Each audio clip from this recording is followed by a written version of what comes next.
มันមានដៃគោរុំភេទសិស្សតើខ្ញុំអាចមានជំងឺធ្លាក់ស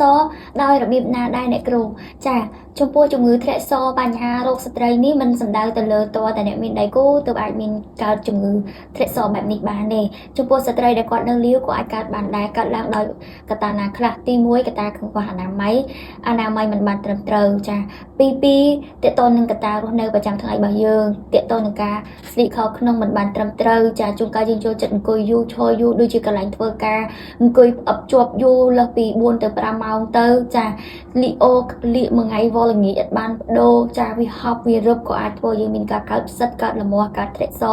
បូករួមជាមួយនឹងកត្តាចំណីអាហារមួយផ្នែកដែរយើងចូលចិត្តញ៉ាំពពួកអាហារអត់ល្អដូចជារបស់ឆៅគ្រឿងសមុទ្រឆៅចាក៏ដូចជាបុកល្ហុងអីចឹងទៅបុកល្ហុងក្តាមប្រៃដែលស្រីចូលចិត្តអញ្ចឹងបញ្ហាចំណីអាហារវាជាកត្តាផ្គប់ផ្សំមួយផ្នែកព្រោះតែអាហារទាំងអស់នោះវាសម្បូរទៅដោយពួកវីរុសពួកបាក់តេរីវាឆាប់ធ្វើឲ្យសុខភាពរបស់យើងងាយបង្ករោគខ្លាំងមែនទែនហើយបងប្អូនស្ត្រីខ្លះគាត់នៅរៀន